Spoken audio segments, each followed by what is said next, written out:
ko po sa mga nagbabalak po ng bumili ng computer po. Panoorin niyo po itong ah, susunod na aking video at malalaman niyo po ang bago o latest update tungkol kay Microsoft po. Kasi naghihigpit na po si Microsoft tungkol sa mga features nila po. So, tara na po at aking pagpatuloy ang aking advice po. Salamat po. Hi po mga viewers, nandito po ako para gumawa ng video o tutorial tungkol sa bagong labas or update ni Microsoft. Siguro masasabi kong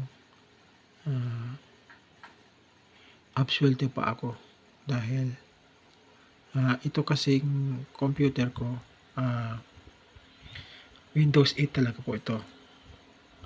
Kaya lang ang ginawa ko ay in-upgrade ko siya to Windows 10.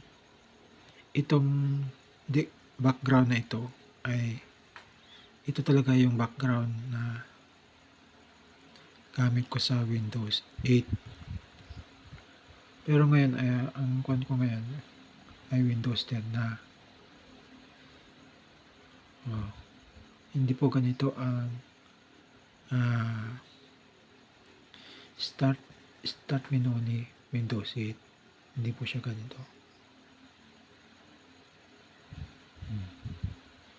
Titignan mo po itong kana. Punta tayo dito sa may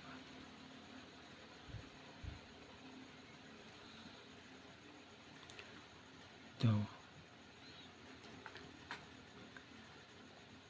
Yan.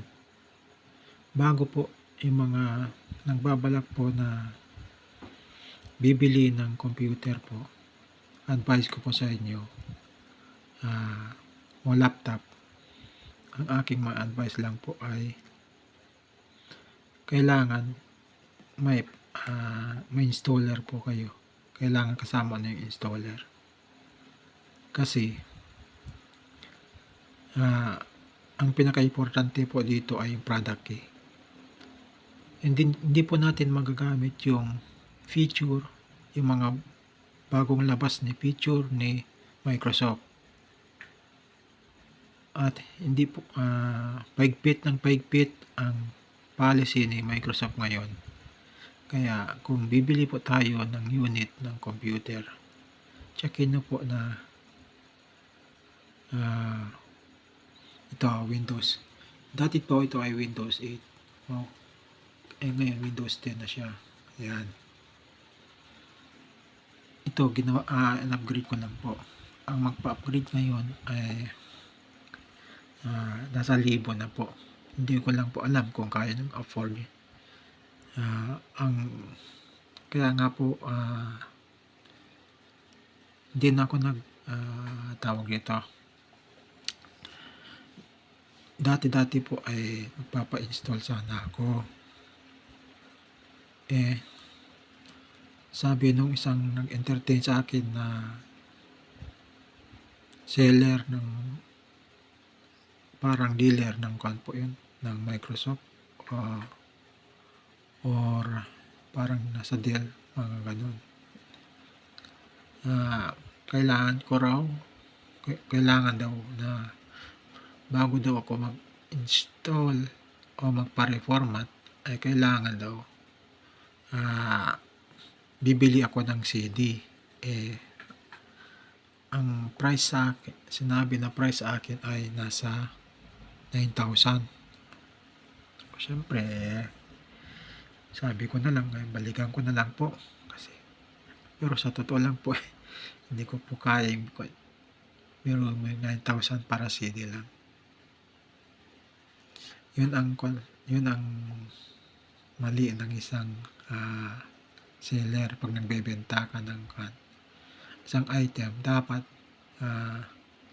yung kompleto na yung service. Halimbawa niyan, pag nagka-problema po sa ating computer at saka gusto natin i-reformat natin yung computer natin, ang problema ngayon, wala kang CD gagamitin. Tapos pagkakuan mo naman, ipapareformat mo sa kanila, sasabihin sa iyo, kailangan mo bumili ng CD. Pag sinabi mo magkano, sasabihin sa iyo, 10,000 or ganun po sila. Kaya syempre,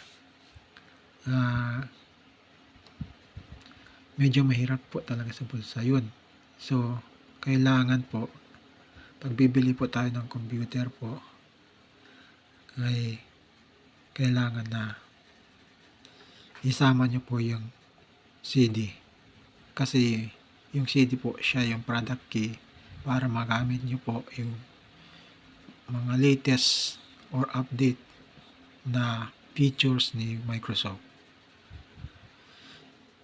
Kasi po, lalo na pagka hindi baguhan tayo sa computer po, ay may mga term na hindi natin naintindihan po. So, ang aking payo lang, kailangan po, pag bibili po tayo ng unit ng computer po, ay sabihin nyo po dun sa nagbebenta, kung sino man siya,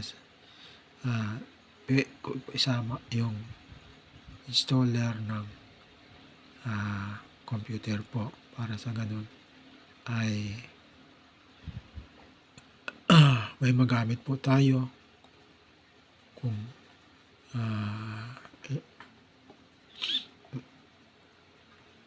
emergency po, at saka hindi po tayo mas mapamahal pa. Kaya hanggang dito na lang po, at maraming salamat.